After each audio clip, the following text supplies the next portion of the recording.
Çok uzun zamandır bir yere çıkamıyorduk pandemiden dolayı. İzinler açılınca hemen kendimizi sokağa attık.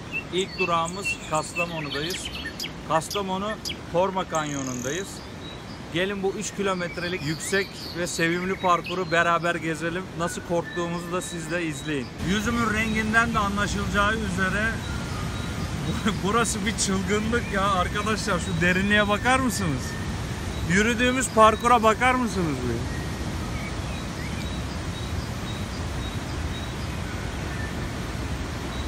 Şimdi derinliği göstereyim. Resmen havanın katına yürüyüş platformu kurmuşlar. Burası çılgın bir yer. Şu derinlik ve yükseklik. Mutlaka görmelisiniz ama. Yükseklik korkusu olanlar gelmesin. Gerçekten insanın başını döndürüyor yükseklik. Küre Dağları Milli Parkı. Bartın ve Kastamonu il sınırları Anadolu'nun kuzeyinde, Küre Dağları'nın batı bölümünde yer alır. 37.753 hektar büyüklüğünde olup çevresinde 134.366 hektar alan tampon bölge olarak ayrılmıştır. Alanın toplam büyüklüğü 172.119 hektardır. Küre Dağları çevresinde 8 ilçe, 123 köy bulunmaktadır. %52'si Bartın'da, %48'i Kastamonu'da kalmaktadır. Yakın çevresinde süregelen yaşam, milli park sınırları içerisine yayılmamış ve milli park içerisinde hiçbir yerleşim kurulmamıştır. Yani doğu-batı doğrultusunda uzanan milli park yakın çevresi için fiziksel ve sosyal anlamda bir eşik niteliğindedir. Batıda Bartın Çayı'ndan başlayan Küre Dağları yaklaşık 300 kilometrelik uzunluğuyla doğuda Kızılırmak'a ulaşır. İsfendiyar Dağları adıyla da anılan sıra dağlar kuzeyde Karadeniz'e, güneyde Gökırmak'a uzanır. Hareketli topografik yapısıyla bu sıra dağlar önemli bir peyzaj çeşitliliğinin de ev sahibidir. Orman, akarsu, çayır ve mera, maki, kayalık alanlar ve mağaralar, kıyı ve geleneksel tarım alanları gibi ana ekosistem tiplerini bir arada barındıran zengin habitatlarını Anadolu'nun kuzeyini bir baştan ötekine saran kıyısal dağ sisteminin parçası olmasına borçludur. Küre, orta yükseklikte bir dağ sırası olarak sınıflandırılır.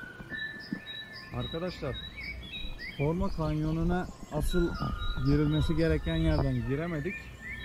Nedeni ise bir gün önce aşırı yağıştan bir kaya parçası yürüyüş parkuruna düşmüş. O da bir kişinin kafasına isabet etmiş, ağır yaralanmış.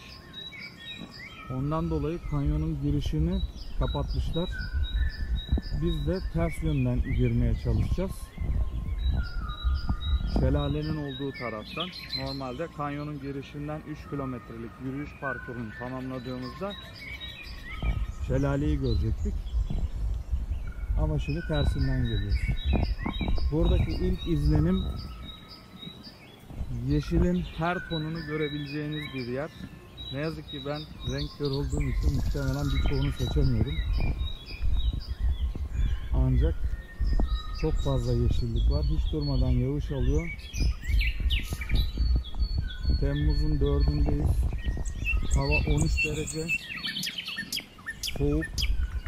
Biz Denizli'den gelirken 40 derece sıcaklıkla geldik. Şortlarla geldik. Ama tedarikli geldik. Hava şartlarının kötü olabileceği için.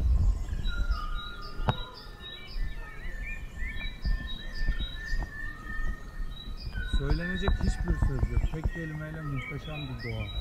Sadece çok fazla ıslahız.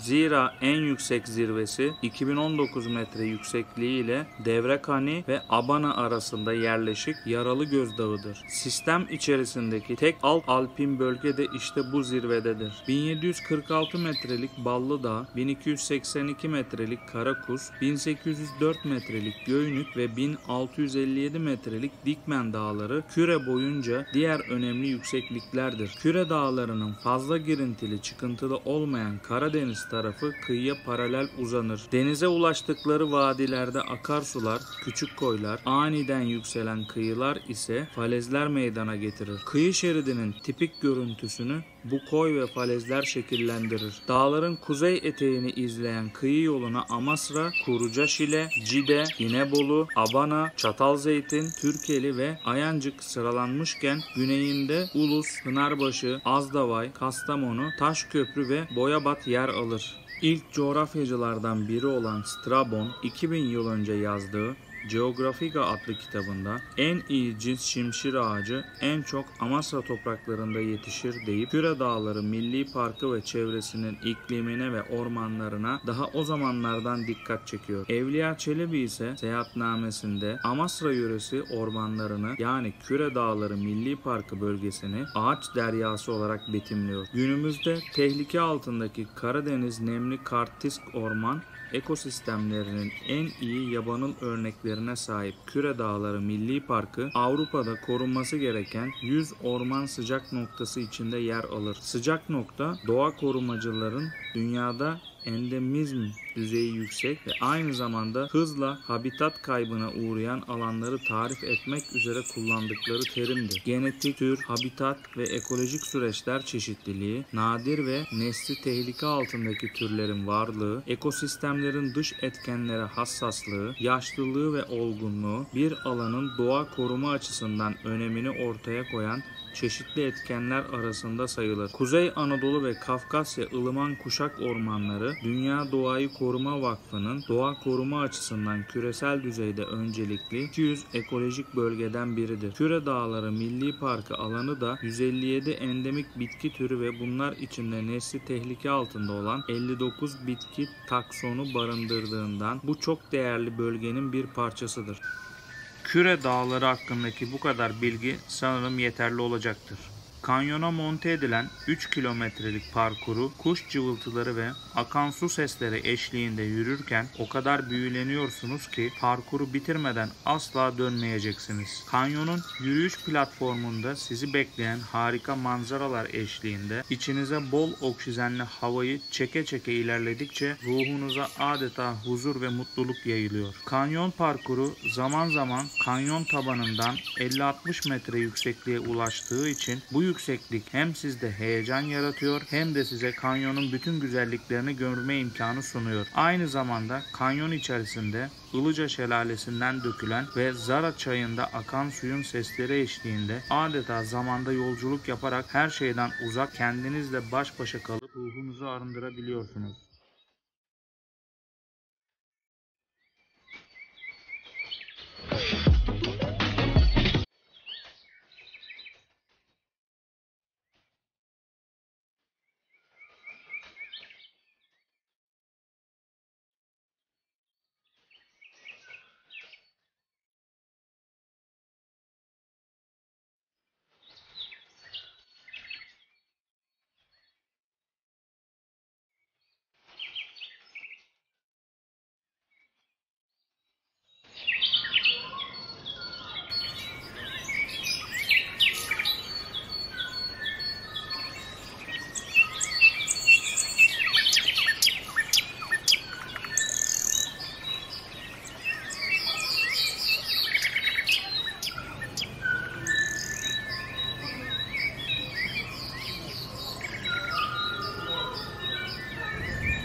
Çok derin bir yer, çok ürkütücü.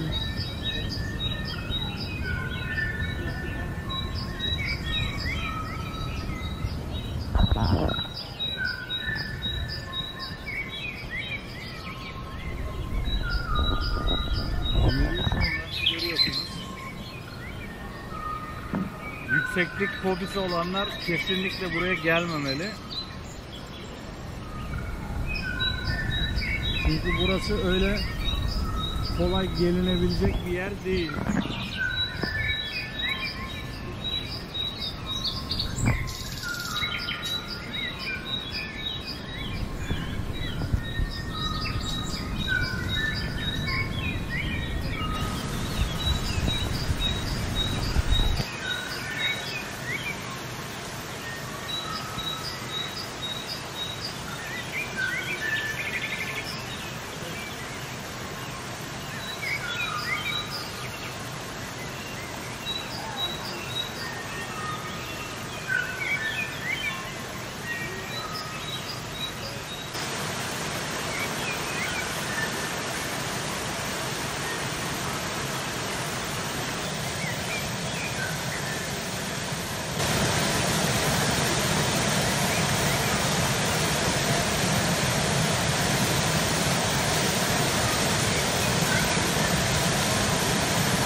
Yürüme teraslarını bitirdik.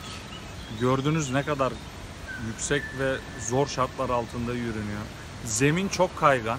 Yani ahşap ıslanınca müthiş derecede kaygan olmuş. Ayakkabılarımız ona göre değildi. O yüzden birçok kez kayma tehlikesi yaşadık. Ama çok korunaklı. Hiçbir şey olmaz. Korkmayın.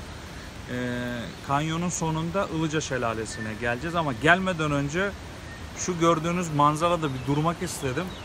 Harry Potter filminden çıkmış gibi değil mi resmen? Bakar mısınız ya şu yosunların güzelliğine?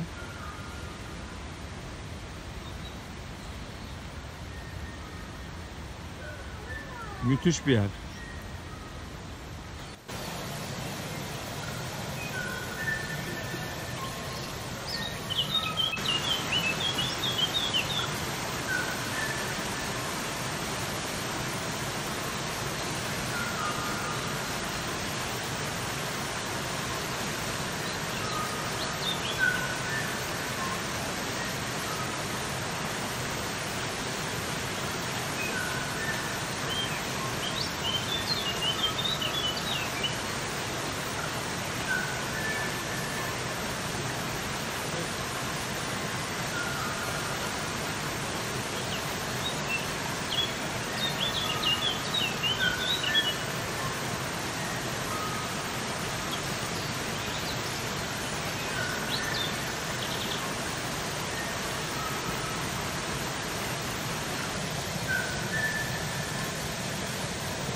...3 kilometrelik zorlu parkuru bitirdik ve nihayet hedefimize vardık. Ilıca Şelalesi tüm ihtişamıyla karşınızda.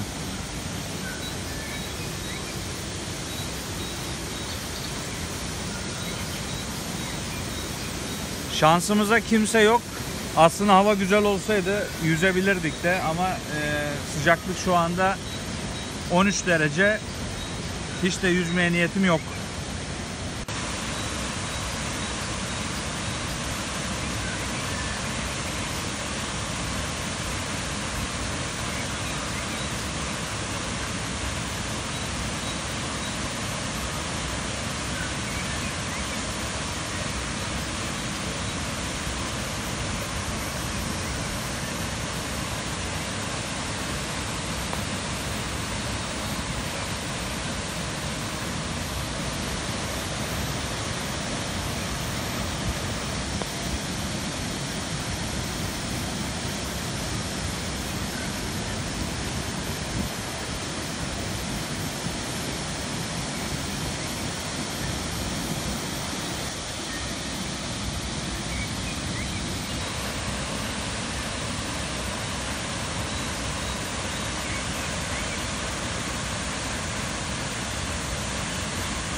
sais, mais tu me manques, tu sais.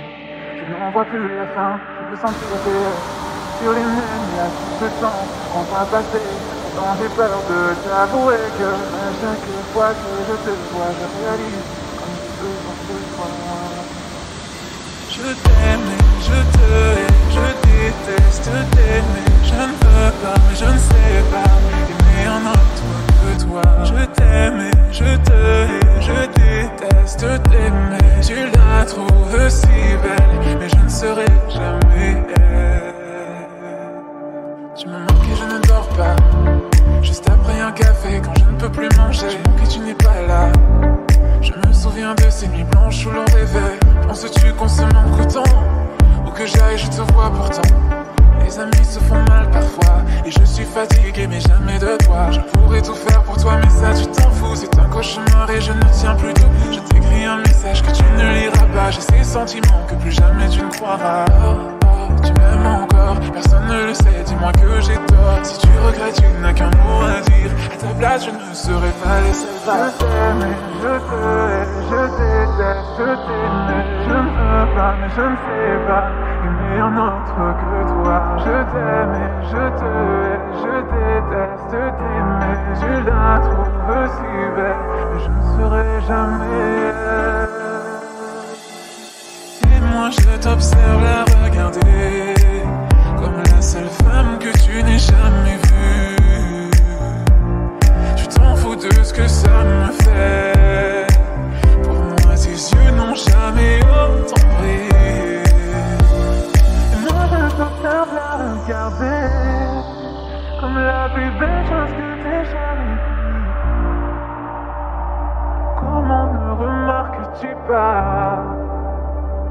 Ça me tue à chaque fois. Je t'aime et je te hais, je déteste t'aimer. Je ne veux pas, mais je ne sais pas aimer un autre que toi. Je t'aime et je te hais, je déteste t'aimer. Tu la trouves si belle, mais je ne serai jamais elle. Tu me manques et je ne dors pas, juste après un café quand je ne peux plus manger. Je manque et tu n'es pas là. Je me souviens de ces nuits blanches où l'on rêvait. Penses-tu qu'on se manque autant? Où que j'aille, je te vois pourtant. Les amis se font mal parfois, et je suis fatigué mais jamais de toi. Je pourrais tout faire pour toi mais ça tu t'en fous. C'est un cauchemar et je ne tiens plus debout. Je t'écris un message que tu ne liras pas. J'ai ces sentiments que plus jamais tu ne croiras. Tu m'aimes encore, personne ne le sait, dis-moi que j'ai tort. Si tu regrettes, tu n'as qu'un mot à dire. À ta place, je ne serais pas laissé faire. Je t'aime et je te hais, je déteste t'aimer. Je ne veux pas, mais je ne sais pas aimer un autre que toi. Je t'aime et je te hais, je déteste t'aimer. Tu la trouves si belle, mais je ne serai jamais elle. Voices talking in my head made me feel I'm going crazy. I was tired.